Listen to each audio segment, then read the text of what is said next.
నమస్తే welcome to Nationalist hub. Bangladesh ఆర్థిక వ్యవస్థ రోజురోజుకు దిగజారిపోతుంది. షేక్ హసీనా ప్రధానిగా ఉన్నంత వరకు స్థిరంగా ఉన్న ఆర్థిక వ్యవస్థ యూనస్ ప్రభుత్వం ఏర్పాటైనప్పటి నుంచి పతనం దిశగా పయనించడం మొదలైంది. ప్రస్తుతం బ్యాంకింగ్ సెక్టార్పై ఇది తీవ్ర ప్రభావాన్ని చూపుతోంది. మరీ ముఖ్యంగా ఇస్లామిక్ బ్యాంకులు దివాలంచుకు చేరుకుంటున్నాయి. పరిస్థితి బ్యాంక్ మేనేజర్లపైనే ప్రజలు దాడులకు తెగబడే స్థాయికి చేరుకుంది. దీంతో బంగ్లాదేశ్ ఆర్థిక పరిస్థితిపై సర్వత్రా ఆందోళన నెలకొంది. కర్ణుడి చావుకు 1,00,000 కారణాలన్నట్లు ఈ పరిస్థితికి కారణాలనేకం.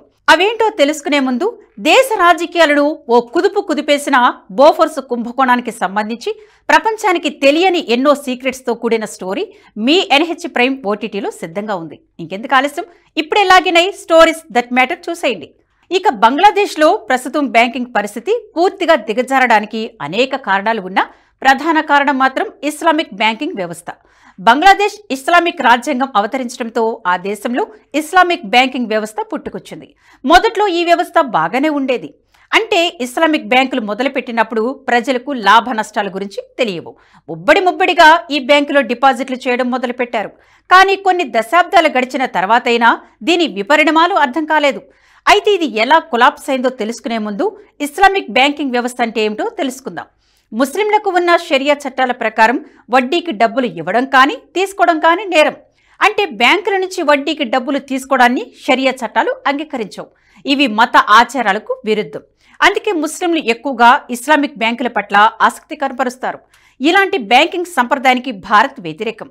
అయినా కొంతమంది రాడికల్ ఇస్లామిక్ శక్తులు ఇస్లామిక్ బ్యాంకుల ఏర్పాటు కోసం డిమాండ్ చేస్తుంటారు. బంగ్లాదేశ్ ఎలాగూ ఇస్లామిక్ రిపబ్లిక్ నేషన్ కాబట్టి ఇస్లామిక్ బ్యాంకులను ఏర్పాటు చేయడానికి అక్కడి ప్రభుత్వం అంగీకరించాల్సి వచ్చింది.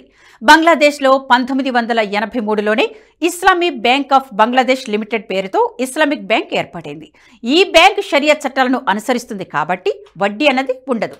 ఇందులో లాభ నష్టాలను ప్రధానంగా 3 పద్ధతుల ద్వారా వితరణ చేస్తుంది. అవి ఒకటి ముదరబా. ఇది ప్రాఫిట్ షేరింగ్ పద్ధతిలో ఉంటుంది. అంటే ఈ బ్యాంకులో డిపాజిట్ చేసే వ్యక్తులకు లాభాలు షేరింగ్ పద్ధతిలో లభిస్తాయి. బ్యాంకుకు వచ్చే వార్షిక ఆదాయంలోని లాభం ఎంత ఉంటే అంత షేరును డిపాజిటర్ల పెట్టుబడికి అదనంగా జమ చేస్తారు. 2 మురబహా. ఈ పద్ధతిలో బ్యాంకే ప్రత్యక్షంగా వ్యక్తికి కావలసిన మిషనరీని అందజేస్తుంది. దీంతో మిషనరీ ద్వారా వచ్చిన లాభంలో వాటాను బ్యాంకు పొందుతుంది. 3 ముషరఖా. ఇది జాయింట్ వెంచర్ పద్ధతి. ఇందులో డిపాజిటర్లు లాభాలతో పాటు నష్టాలను పంచుకోవాల్సి ఉంటుంది. ఈ 3 పద్ధతుల ద్వారా ఇస్లామిక్ బ్యాంకులు తమ కార్యకలాపాలను నిర్వహిస్తాయి. అయితే ఇందులో అనేక నష్టాలు ఉన్నాయి. సాంప్రదాయ బ్యాంకులు వడ్డీలను వసూలు చేసి లాభాలను పొందుతాయి. దీంతో పాటు పెట్టుబడులు పెట్టడం ద్వారా భారీగా లాభాలను ఆర్జిస్తాయి. కానీ ఇస్లామిక్ బ్యాంకులకు అటువంటి వెసులుబాటు ఉండదు. ఇవి పూర్తిగా ప్రజలపైనే ఆధారపడతాయి. దీంతో ఎవరైనా తీసుకున్న రుణాలను తిరిగి చెల్లించకపోతే అది ఇతరుల నుంచి వసూలు చేయాల్సిందే తప్ప మరో ప్రత్యామ్నాయం ఉండదు. ఇవి చాలా సున్నితమైన బ్యాంకులు. వీటిలో కొంత అస్తవ్యస్తంగా ఉన్నా వెంటనే దివాలా తీస్తాయి.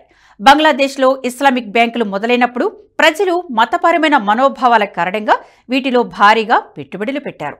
తమ వద్ద ఉన్న నగదును అంతా బ్యాంకులో డిపాజిట్లు పెట్టారు. వీటి ఎదుగుదలను చూసి బంగ్లాదేశ్లోని సాంప్రదాయ బ్యాంకులు కూడా తమ బ్రాంచ్లలో ఇస్లామిక్ విండోలను ఏర్పాటు చేశాయి. అయితే దేశంలో 2017 నుంచి ఇస్లామిక్ బ్యాంకుల పరిస్థితి పూర్తిగా మారిపోయింది. దేశంలో ప్రముఖ ఇస్లామిక్ బ్యాంక్ ఇస్లామీ బ్యాంక్ లిమిటెడ్ను ప్రభుత్వ రంగం నుంచి ప్రైవేటు రంగానికి మారుస్తూ ప్రభుత్వం నిర్ణయం తీసుకుంది. దీంతో ఈ బ్యాంకును ఎస్ ఆలం గ్రూప్ దక్కించుకుంది.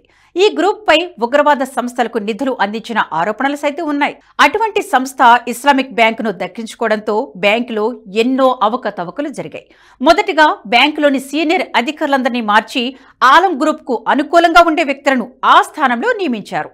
బ్యాంకు పూర్తిగా ఈ గ్రూపు ఆధీనంలోకి వచ్చాక మొదటిగా 50,000 కోట్ల బంగ్లాదేశ్ టాకాలను దారి మళ్లించారు. దీంతో IBBL బ్యాంక్ తీవ్ర నిధుల కొరతను ఎదుర్కొంది.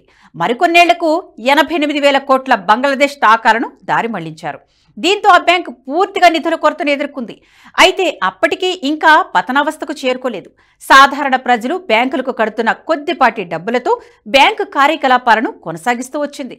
ఇక కొద్ది నెలల క్రితం బంగ్లాదేశ్లో షేక్ హసీనా ప్రభుత్వాన్ని అమెరికా డీప్ స్టేట్ కుట్ర పన్ని గద్దె దింపింది. ప్రస్తుతం అక్కడ అమెరికా పప్పెట్ మహమ్మద్ యూనస్ ప్రభుత్వం అధికారంలో ఉంది. షేక్ హసీనా గద్దె దిగినప్పటి నుంచి అక్కడి ఆందోళన పరిస్థితులు నెలకొన్నాయి. దేశవ్యాప్తంగా రాడికల్ ఇస్లామిక్ ఉన్మాదులు అరాచకాలతో ప్రజా జీవనానికి అడ్డంకిగా మారింది. ఫలితంగా అక్కడ ఆర్థిక వ్యవస్థ దిగజారుతూ వచ్చింది. దీంతో ప్రజలు కడుతున్న డబ్బులు కూడా కట్టలేని స్థితికి చేరుకుంటున్నారు. దీంతో డిపాజిటర్లు అడుగుతున్న డబ్బులను బ్యాంకులు తిరిగి చెల్లించలేని పరిస్థితికి చేరుకున్నాయి. కేవలం ఇస్లామిక్ బ్యాంక్ మాత్రమే కాకుండా సాంప్రదాయిక బ్యాంకులది కూడా ఇదే పరిస్థితి. కానీ ఇందుకు ఇస్లామిక్ బ్యాంక్ మరింత ఎక్కువ మూల్యం చెల్లించుకుంటుంది. ఈ కారణంగా అక్కడ బ్యాంకు మేనేజర్లపై దాడులకు పాల్పడుతున్నారు డిపాజిటర్లు. ఇందుకు సంబంధించిన వీడియోలు ఇప్పుడు సోషల్ మీడియాలో వైరల్ అవుతున్నాయి. ప్రస్తుతం బంగ్లాదేశ్ తాత్కాలిక ప్రభుత్వ అధినేత మహమ్మద్ యూనస్ కు బ్యాంకులను నిర్వహించిన గత చరిత్ర ఉంది. ఆ దేశంలో గ్రామీణ బ్యాంకులను మొదలుపెట్టి నోబెల్ బహుమతిని పొందాడు. అయితే ఇందుకు అమెరికా డీప్ స్టేట్ సహకరించిందన్న ఆరోపణలు ఉన్నాయి. గ్రామీణ బ్యాంక్ అన్నది అంతగా సక్సెస్ కాలేదని, కానీ అమెరికా సహకారంతో ఇది సక్సెస్ అయినట్లుగా చూపారని పలువురు ఆరోపిస్తున్నారు. అయితే బ్యాంకులను నిర్వహించిన యూనస్ కు ప్రస్తుతం ఆ దేశంలో నెలకొన్న గడ్డు పరిస్థితుల గురించి తెలీదా అన్నదే అతి పెద్ద ప్రశ్న. ఇప్పటికైనా యూనస్ ప్రభుత్వం ఈ గడ్డు పరిస్థితుల నుంచి బంగ్లాదేశ్ ఆర్థిక పరిస్థితిని గట్టెక్కిస్తాడో, లేక ఇస్లామిక్ మతోన్మాదుల చేతిలో దేశాన్ని సర్వనాశనం చేస్తాడో తెలియాలంటే వేచి చూడాల్సిందే. ఈ వీడియో మీకు నచ్చినట్టయితే లైక్ చేయండి, 10 మందికి షేర్ చేయండి. అలాగే కామెంట్ల రూపంలో మీ అభిప్రాయాలను మాతో పంచుకోండి. Nationalist hub group of channels ను సబ్స్క్రైబ్ చేసుకుని తెలుగునాట జాతీయవాద జర్నలిజాన్ని ప్రోత్సహించండి. ఈ వీడియో కింద ఉన్న బెల్ ఐకాన్ పై క్లిక్ చేయడం మర్చిపోవద్దు.